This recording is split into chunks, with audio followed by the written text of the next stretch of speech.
दूरी ते ताहि सबन सिरुनावा, पूछे निज वृतांत सुनावा।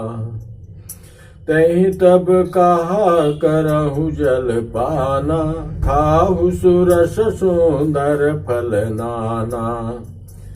मजनु कीन मधुर फल खाए, तासु निकट पुनि सब चली आए। तहि सब आपन कथा सुनाई, मैं अब जाब जहाँ रघुराई। मुदहु नयन बिबरत जिजाहु, पैहु सीतहि जनि पछिताहु। नयन मुदि पुनि देखहि बीरा, ठाढ़े सकल सिंधु के तीरा। सो पुनि गई जहाँ रघुनाथा, जाय कमल पद नायसि माथा। नाना भांति विनय तहि कीनी, अनपायनी भगति प्रभु दीनी। बदरी बन कहु सो गई, प्रभु आज्ञा धरि शीस। उर धरि राम चरण जुग, जे बंदत अजईस। तो दूर से ही सबने उसे सिर नवाया और पूछने पर अपना सब वृतांत कह सुनाया। तब उसने कहा, जलपान करो और भात भात के रसीले सुंदर फल खाओ। आज्ञा पाकर सबने स्नान किया, मीठे फल खाए और फिर सब उसके पास चले आए। तब उसने अपनी सब कथा कह सुनाई और कहा, मैं अब वहां जाऊंगी जहां श्री रघुनाथ जी हैं। तुम लोग आंखें मूंद लो और गुफा को छोड़कर बाहर जाओ। तुम सीता जी को पा जाओगे, पछताओ नहीं, निराश मत हो। आंखें मूंद कर फिर वह जब आंखें खोली तो सब वीर क्या देखते हैं कि सब समुद्र के तीर पर खड़े हैं। धन्य है प्रभु की माया। वो तपोमूर्ति स्त्री ने सबको वहां समुद्र के किनारे पहुंचा दिया और वह स्वयं वहां गई जहां श्री रघुनाथ जी थे। उसने जाकर प्रभु के चरण कमलों में मस्तक नवाया और बहुत प्रकार से विनती की। प्रभु ने इसे अपनी अनपायनी अचल भक्ति दी। प्रभु की आज्ञा सिर पर धरकर और श्री राम जी के जुगल चरणों को, जिनकी ब्रह्मा और महेश भी वंदना करते हैं, हृदय में धारण कर वह स्वयं प्रभा बद्रिका आश्रम को चली गई। यहाँ विचारहि कपि मन माहि, बीते अवधि काज कछु नाहि। सब मिल कहि परस पर बाता, बिन सुधि लय करब का भ्राता। कह अंगद लोचन भरि बारी, दुह प्रकार भई मृत्यु हमारी। यान सुधि सीता कई पाई, उहाँ गए मारहि कपिराई। पिता बधे पर मारत मोहि, राखा राम निहोर न होहि। पुनि पुनि अंगद कह सब पाहि, मरन भयउ कछु संशय नाहि। अंगद बचन सुनत कपि बीरा, बोलि न सकहि नयन बह नीरा। छन एक सोच मगन होई रहे, पुनि यस बचन कहत सब भये। हम सीता कै सुधि लेने बिनु, नहीं जई है जुगराज प्रवीणा। अस कहि लवन सिंधु तट जाई, बैठे कपि सब धर बडसाई। जामवंत अंगत दुख देखी, कही कथा उपदेश विषेखी। तात राम कहु नर जनि मानहु, निर्गुण ब्रह्म अजित यज जानहु। हम सब सेवक अति बड़ भागी, संतत सगुन ब्रह्म अनुरागी। अंगद सोच कर रहे, जामवंत कह रहे हैं कि हे अंगद, सोच न करो, वो साधारण मानव नहीं है, वो प्रभु है, वो कोई न कोई रास्ता अवश्य देंगे। हम लोग तो बड़भागी हैं उनके कार्य के लिए निकले हैं, इसलिए शोक चिंता न करो। निज इच्छा प्रभु अवतरै, सुरमयी गोदि जला। सगुन उपासक संगत, रहै मोक्ष सब त्याग। देवता पृथ्वी, गौ और ब्राह्मणों के लिए प्रभु अपनी इच्छा से किसी कर्म बंधन से नहीं अवतार लेते हैं। वहां सगुणोपासक भक्तगण सालोक्य, सामीप्य, सारूप्य, शास्त्री और सायुज्य सब प्रकार के मोक्षों को त्याग कर उनकी सेवा में साथ रहते हैं। यही विधि कथा कही बहु भांति, गिरि कांदरा सुनी संपाति। बाहिर होई देखी बहु कीसा, मोहि आहार दीन जगदीसा।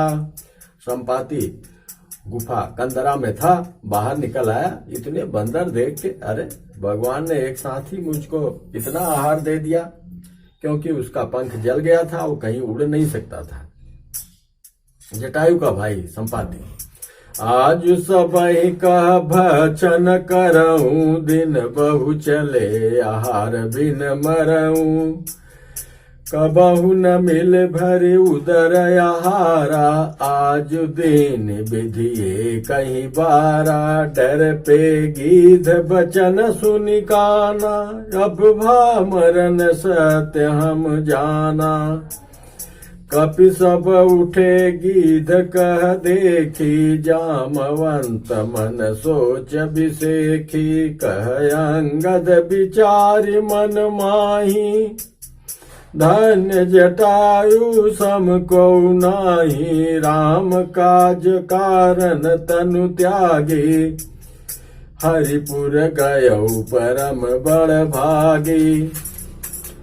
हाँ सुनि खग हर्ष शोक जुत बानी, आवा निकट कपिन भय मानी। तिनहि अभय करि पूछ सिजाई, कथा सकल तिन ताहि सुनाई। सुनि संपाति बंधु कै करनी, रघुपति महिमा बहु विधि बरनी। मंगल भवन अमंगल हारी, द्रवौ सो दशरथ अजिर बिहारी। मोहि लय जाहु सिंधु तट, देव तिलांजलि ताहि। बचन सहाय करबे मैं, पैहु खोजहु जाहि। अनुज क्रिया करि सागर तीरा, कही निज कथा सुनहु कपि बीरा। हम दो बंधु प्रथम तरुणाई, गगन गए रवि निकट उड़ाई। हम दोनों भाई जवानी में कि चलो सूर्य के पास चलते हैं। तेजन सही सक सो फिर आवा, मैं अभिमानी रवि निहरावा। जरे पंख अति तेज अपारा, पर भूमि करि घोर चिकारा। मुनि एक नाम चंद्रमा, वोही लागी दया देख करि मोही। बहु प्रकार तहि ज्ञान सुनावा, देह जनित अभिमान छड़ावा। त्रेता ब्रह्म मनुज तनु धरहि, तासु नारी निश्चर पति हरहि। तासु खोज पठई प्रभु दूता, तिनहि मिले तय हो पुनीता। सब विधान प्रभु ने रच रखा है कि त्रेता में जब प्रभु सीता के खोज के लिए बंदरों को भेजेंगे, जब बंदरों से तुम्हारी मुलाकात होगी उनके दूतों से, तब तुम्हारे पंख जमाएंगे, तुम्हारा उद्धार होगा। ये चंद्रमा मुनि ने कहा था उसको। जमियै पंख करसि जन चिंता, तिन्हि दिखाई दे सुते सीता। मुनि कई गिरा सत्य भैया जो, सुनि मम बचन करहु प्रभु काजो। गिरि त्रिकूट ऊपर बस लंका, तह रावण सहजय शंका। तह अशोक उपवन जह रही, सीता बैठी सोच रत आई। मंगल भवन मंगल हारी, द्रवहु दशरथ अजिर बिहारी। जटायु इस पार से ही समुद्र के उस पार लंका में अशोक वाटिका में अशोक वृक्ष के नीचे सीता जी बैठी शोक कर रही हैं। वह देख के बता दिया, मैं देखूं तुम नाही, गिधई दृष्टि अपार। बूढ़ भयउ नत कर त्यों, कछुक सहाय तुम्हार। उसने बोला, मैं उन्हें देख रहा हूं, तुम नहीं देख सकते, क्योंकि गीध की दृष्टि अपार होती है, बहुत दूर तक जाती है। क्या करूं, मैं बूढ़ा हो गया, नहीं तो तुम्हारी कुछ तो सहायता अवश्य करता। जो नाघई सत जो जन सागर, करई सो राम काज मति आगर। मोहि बिलोक धरहु मन धीरा, राम कृपा कस भयउ शरीरा। पापी जाकर नाम सुमिरे, अति अपार भव सागर तरही। तासु दूत तुम तज कदराई, राम हृदय धरि करहु पाई। उसने कहा, अरे जो 100 योजन 400 को समुद्र लांघ सकेगा और बुद्धि निधान होगा, वही श्री राम जी का कार्य कर सकेगा। निराश होकर घबराओ मत, मुझे देखकर मन में धीरज धरो। देखो, श्री रामचंद्र जी की कृपा से देखते ही देखते मेरा शरीर कैसा से कैसा हो गया। बिना पंख का बेहाल था, पांख उगने से सुंदर हो गया। पापी भी जिनका नाम स्मरण करके अत्यंत अपार भवसागर से तर जाते हैं, तुम उनके दूत हो। अतः कायरता छोड़कर श्री रामचंद्र जी के प्रताप को हृदय में धारण करके उपाय करो। अस कहि गरुण गीध जब गयऊ, तिनके मन अति विस्मय भयऊ। निज निज बल सब काहू भाखा, पार जाई कर संशय राखा। काकभूषण जी कहते हैं, हे गरुण, इस प्रकार कहकर जब गीत चला गया, तब उन वानरों के मन में अत्यंत विस्मय हुआ। सब किसी ने अपना अपना बल कहा, पर समुद्र के पार जाने में सभी ने संदेह प्रकट किया। तो जरठ भयऊ अब कहई रिछेसा। जामन बुढ़ा हो गया, क्या करूं, नहीं तन रहा प्रथम बल लेसा। पहले जैसा बल पौरुख नहीं है अब। जब हित विक्रम भय खरारी, तब मैं तरुण रहूं बल भारी। बलि बाधत प्रभु बाढ़ऊ, सोतन बरन न जाई। उभय घरे मदेने, सात प्रदक्षिण धाई। ऋक्षराज जामोन कहने लगे, मैं अब बूढ़ा हो गया, शरीर में पहले वाला बल का लेस भी नहीं है रहा।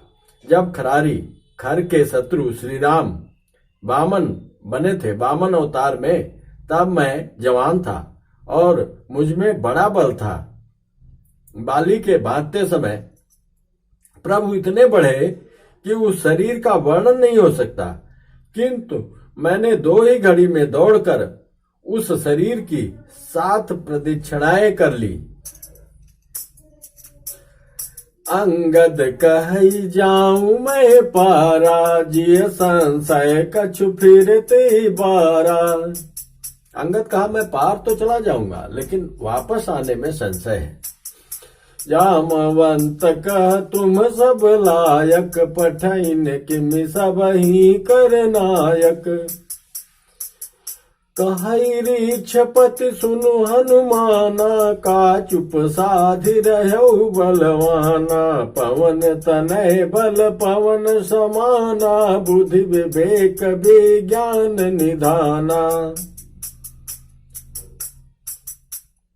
कवन सुकाज कठिन जग माही, जो नहीं होई तात तुम पाही। यहां तक शांत है, सुन रहे हैं प्रभु हनुमान जी, सुन रहे हैं। अब आगे कह रहा है जामुन, राम काज लगी तव अवतारा, सुनतई भयउ पर्वताकारा। राम का नाम आते ही पूरा करंट आया। राम काज लगी तव अवतारा, सुनतई भयउ पर्वताकारा। कनक बरन तन तेज बिराजा, कीनसी कनक बरन तन तेज बिराजा। मानहु अपर गिरिन कर राजा, सिंहनाद करि बारहि बारा। लीलहु नागहु जलन भिखारा, सहित सहाय राम नहीं मारी। आनहु यहाँ त्रिकूट उपारी, जामवंत मैं पूछहु तोहि। उचित सिखावन दीजहु मोहि, इतना करहु तात तुम जाई। सीतहि देख कहु सुधियाई, तब निज भुज बल राजीव नैना। कौतुक लाग संग कपि सेना। अंगद ने कहा कि मैं पार तो चला जाऊंगा, परंतु लौटते समय के लिए हृदय में कुछ संदेह है। जामवंत ने कहा, तुम सब प्रकार से योग्य हो, परंतु तुम सबके नेता हो, तुम्हें कैसे भेजा जाए। ऋषराज जामवन ने हनुमान जी से कहा, हे हनुमान, हे बलवान, सुनो, तुमने यह क्या चुप साध रखी है। तुम पवन के पुत्र हो और बल में पवन के समान हो। तुम बुद्धि विवेक और विज्ञान की खान हो। जगत में कौन सा ऐसा कठिन काम है जो हे तात तुमसे न हो सके। श्री रामचंद्र जी के कार्य के लिए ही तो तुम्हारा अवतार हुआ है। यह सुनते ही हनुमान जी पर्वत के आकार के अत्यंत विशालकाय हो गए। उनका सोने का सा रंग है, शरीर पर तेज सुशोभित है, मानो दूसरा पर्वतों का राजा सुमेरु हो। हनुमान जी ने बार बार सिंहनाद करके कहा, मैं इस खारे समुद्र को खेल में ही लांघ सकता हूं और सहायकों सहित रावण को मारकर त्रिकूट पर्वत को उखाड़कर यहां ले आ सकता हूं। हे जामवन, मैं तुमसे पूछता हूं, तुम मुझे उचित सीख देना कि मुझे क्या करना चाहिए। उनके बल का उनको ही पता नहीं था। याद दिलाने पे उनको अपना बल याद आ गया और हनुमान जी ने बोला कि उचित शिक्षा दो, उचित सिखावन दो। जामन ने कहा, हे तात, तुम जाकर इतना ही करो कि सीता जी को देखकर लौट आओ और उनकी खबर कह दो। फिर कमल नयन श्री राम जी अपने बाहुबल से ही राक्षसों का संहार कर सीता जी को ले आएंगे। केवल खेल के लिए ही वे वानरों की सेना साथ लेंगे। कपिसेन संग सघारि निश्चर, राम सीतहि आनी है त्रैलोक पावन। सुजस सुर मुनि नार दाद बखानी है। जो सुनत गावत कहत समुझत परम पद नर पावई। रघुबीर पद पाथोज मधुकर दास तुलसी गावई। भव भेषज रघुनाथ जसु सुनहि जे नर अरु नारी। तिन कर सकल मनोरथ सिद्धि करहि त्रिशिरारी। नीलोत्पल तन श्याम काम कोटि शोभाय अधिक। सुनियता सुगुण ग्राम जासु नाम अग खग बधिक। वानरों की सेना साथ लेकर राक्षसों का संहार करके श्री राम जी सीता जी को ले आएंगे। तब देवता और नारदाज मुनि भगवान के तीनों लोकों को पवित्र करने वाले सुंदर यश का बखान करेंगे, जिसे सुनने, गाने, कहने और समझने से मनुष्य परम पद पाते हैं और जिसे श्री रघुवीर जी के चरण कमल का मधुकर भ्रमर तुलसीदास गाता है। श्री रघुवीर जी का यश भव जन्म मरण रूपी रोग की अचूक दवा है। जो पुरुष और स्त्री इसे सुनेंगे, त्रिशिरा के शत्रु श्री राम जी उनके सब मनोरथों को सिद्ध करेंगे। ये घोषणा करते हैं, जिनका नीले कमल के समान श्याम शरीर है, जिनकी शोभा करोड़ों कामदेवों से भी अधिक है और जिनका नाम पाप रूपी पक्षियों को मारने के लिए बधिक व्याध के समान है, उन श्री राम जी के गुणों के समूह लीला को अवश्य सुनना चाहिए। मासपरायण 23वां विश्राम। इति श्री राम चरितमानसे सकल कलि कलुष विध्वंसने चतुर्थ सोपान समाप्त। कलयुग के समस्त पापों के नाश करने वाले श्री रामचरितमानस का यह चौथा सोपान पूर्ण हुआ। किष्किंधा कांड पूर्ण। श्री राम जय जय राम, श्री राम जय जय राम। मंगल भवन मंगल हारी, द्रवहु सो दशरथ अजीर बिहारी।